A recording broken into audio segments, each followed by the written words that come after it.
ये कहानी है बड़ौत नाम गांव की, जहां रजनी अपनी माँ के साथ रहती थी। रजनी जब 1 साल की थी तभी उसके पिता का देहांत हो गया, इसलिए उसकी माँ घरों में काम करके अपना घर चलाती थी। जैसे तैसे करके रजनी की माँ उसकी पढ़ाई करवा रही थी, परंतु अब उनकी तबीयत ठीक नहीं रहती थी। एक दिन वो रजनी को कहती हैं, बेटा रजनी, मुझे तुमसे कुछ कहना है। हाँ माँ, बोलो, क्या बात है? बेटी, तुम तो जानती ही हो कि मेरी तबीयत अब ठीक नहीं रहती, जिस कारण मैं काम भी नहीं कर पाती। मेरी सेठानी बोल रही थी कि अगर ऐसे ही चलता रहा तो वो मुझे काम से निकाल देगी, पर फिर हमारा गुजारा कैसे होगा?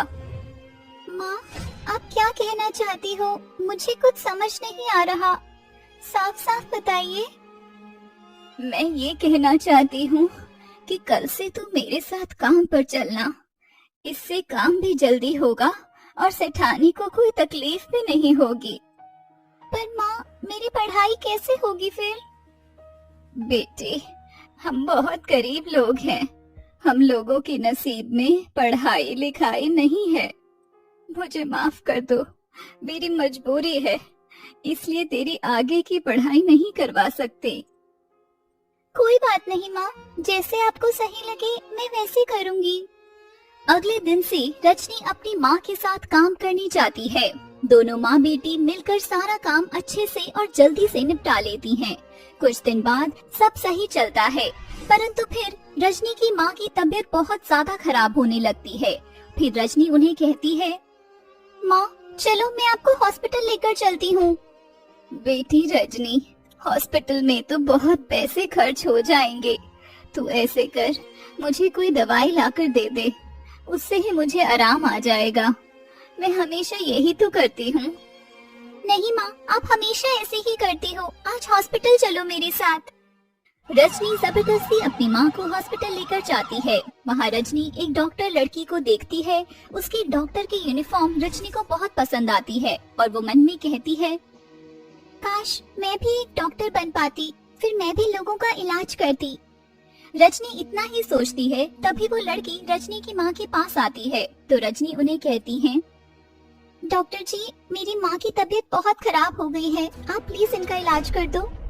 फिर वो डॉक्टर रजनी की माँ का चेकअप करती है और कुछ समय बाद रजनी को कहती है, रजनी, मुझे बहुत दुख के साथ आपको ये बताना पड़ रहा है, पर आपकी माँ को कैंसर है।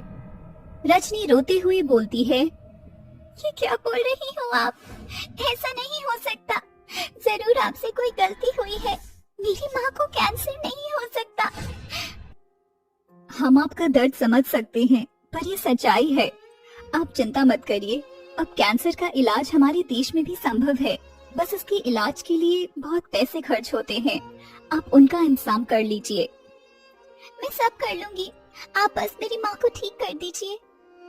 फिर रजनी अपनी सेठानी के घर जाती है। वहाँ जाकर उनसे विनती करती है, सेठानी जी, मुझे कुछ पैसों की जरूरत है, मेरी माँ को कैंसर हो गया है, उनके इलाज के लिए प्लीज आप मेरी मदद कर दीजिए। देख रजनी, तू और तेरी माँ हमारे यहाँ बहुत साल से काम कर रही हैं, पर मुझे ऐसा लगता है कि अब वो कभी सही नहीं हो पाएगी, क्योंकि कैंसर एक ऐसी बीमारी है जिसका इलाज संभव ही नहीं है। फालतू में तू भी बर्बाद हो जाएगी। मैं तो तुझे यही बोलूंगी कि अपनी माँ को घर लेकर आ जा और उनकी वहीं सेवा कर। ये कैसी बात कर रही हो आप? हमारे देश ने इतनी तरक्की कर ली है, तो कैंसर का इलाज अब संभव है। ठीक है, जो तुझे सही लगे वो कर। फिर सेठानी कुछ पैसे रजनी को दे देती है, लेकिन वह पैसे इतने नहीं थे कि उसकी माँ का इलाज अच्छे से हो सके। फिर रजनी रोते हुए गांव के प्रधान के पास जाती है और उनसे कहती है, प्रधान जी, मुझे मेरा घर जल्द से जल्द बेचना है, मुझे पैसों की बहुत जरूरत है। तुम्हें इतने पैसों की जरूरत कैसे पड़ गई? क्या हुआ? सब ठीक तो है ना? प्रधान जी, मेरी माँ को कैंसर हो गया है, इसलिए मुझे बहुत सारे पैसों की जरूरत है। कृपया आप मेरे घर को खरीद लीजिए और मुझे पैसे दे दीजिए। ठीक है रजनी बेटा, तुमको जैसा सही लगे। फिर प्रधान रजनी के घर को खरीद लेता है और उसे बहुत सारे पैसे दे देता है। रजनी वह पैसे लेकर अस्पताल में जाती है। जैसे ही रजनी अस्पताल में पहुंचती है, वह देखती है कि उसकी माँ दर्द से तड़प रही थी। फिर रजनी रोते हुए बोलती है, माँ माँ अब आपको तड़पने की कोई जरूरत नहीं है। मैं बहुत सारे पैसे ले आई हूँ, अब आपका इलाज हो जाएगा माँ। पर बेटी, तू इतने सारे पैसे कहाँ से लेकर आई? माँ, मैंने हमारा घर बेच दिया है। ये क्या किया बेटा तूने? एक घर ही तो था हमारे पास, मेरी बीमारी के कारण वो भी बिक गया। रजनी की माँ फिर से तड़पने लगती है। रजनी इतने डॉक्टर को बुलाने जाती है, तब तक उसकी माँ का देहांत हो जाता है। रजनी बहुत रोती है। फिर वो अपनी माँ का अंतिम संस्कार करती है। साथ ही खुद से वादा करती है कि वह एक बहुत बड़ी डॉक्टर बनेगी और कैंसर के पेशेंट्स का इलाज करेगी, क्योंकि गरीबी के कारण उसकी माँ की तरह ही ना जाने कितने लोग ऐसे हैं जो अपने दर्द को अंदर ही अंदर सहन करते रहते हैं, क्योंकि उनके पास पैसे नहीं होते इलाज कराने के लिए। जैसे रजनी की माँ ने किया, वह अक्सर दर्द सहती और एक ऐसी ही दवाई लेती जिससे उसका दर्द कम हो जाता और आराम लग जाता। उनको ये अंदाजा भी नहीं था कि वह अंदर से ही खत्म हो रही थी। फिर रजनी उन पैसों से जो अपनी माँ के इलाज में इकट्ठे किए थे, एक बड़े से कॉलेज में दाखिला लेती है, जिससे वह आगे डॉक्टर की पढ़ाई कर सके। वह हॉस्टल में रहना शुरू कर देती है। एक दिन हॉस्टल में बनी उसकी दोस्त उससे कहती है, यार रजनी, तू एक बात बता, जब भी हम हॉस्टल में होते हैं तब भी तुम पढ़ाई करती रहती हो। पूरा दिन तो हम कॉलेज में पढ़ते ही हैं, फिर हॉस्टल में आकर थोड़ा आराम करने का समय होता है तो भी तुम पढ़ाई करती रहती हो। हम सब लड़कियां बाहर घूमने जाती हैं, मूवी देखने जाती हैं, तुम कभी भी हमारे साथ नहीं चलती। चलो आज तो हमारे साथ चलो, एक बहुत अच्छी मूवी लगी है, उसे देख कर आते हैं। नहीं बहन, मैं नहीं जाऊंगी, मैं यहीं रहकर पढ़ाई करूंगी। मुझे बस पढ़ना है और एक बहुत अच्छा डॉक्टर बनना है। डॉक्टर तो हम सबको ही बनना है, लेकिन इसका मतलब यह तो नहीं कि हम अपनी जिंदगी जीना छोड़ दें। हाँ यार, मैंने तो जीना छोड़ दिया है, क्योंकि इस गरीबी के कारण और बीमारी के कारण मैंने अपनी माँ को खो दिया है, जो मेरा इकलौता सहारा थी। अब मैं नहीं चाहती कि किसी की माँ या कोई भी परिवार वाला किसी से दूर हो। इसलिए मैं एक बहुत बड़ी डॉक्टर बनना चाहती हूँ और लोगों का फ्री में इलाज करना चाहती हूँ। क्यों रजनी, ऐसा क्या हुआ तुम्हारी माँ को जो तुमने अपने आप को इतना पढ़ाई के पीछे पागल कर लिया है? तुम्हें पढ़ाई के अलावा कुछ दिखता ही नहीं। ऐसी क्या दिक्कत हुई थी आंटी को? और ये गरीबी से क्या मतलब है तुम्हारा? तुम तो इतने बड़े कॉलेज में पढ़ रही हो।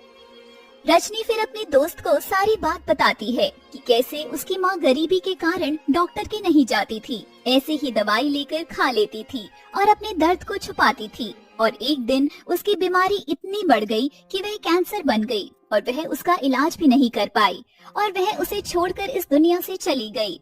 कैसे उसने उसके इलाज के पैसे भी इकट्ठे करे, अपना घर बेचकर, लेकिन फिर भी वह अपनी माँ को नहीं बचा पाई, क्योंकि उसने समय पर अपनी माँ को डॉक्टर को नहीं दिखाया था।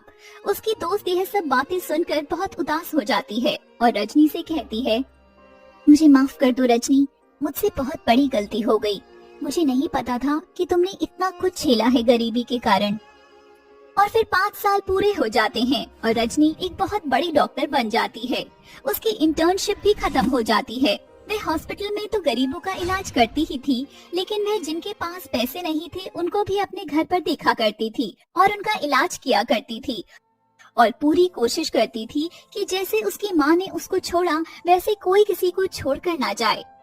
इस कहानी के माध्यम से हम अपने देश के डॉक्टर से यही दरख्वास्त करना चाहते हैं कि जो कसम उन्होंने अपने प्रोफेशन के टाइम पर ली थी कि वह अपने मरीजों का पूरी निष्ठा से इलाज करेंगे, उन्हें ठीक करेंगे, पैसा उनके लिए कुछ नहीं होगा, तो उन डॉक्टर से दरख्वास्त है कि वह अपनी कसम को याद रखें और अपनी फीस को भूलकर जो जरूरतमंद हैं, उनकी फीस ना दे सकें, उनका इलाज करें।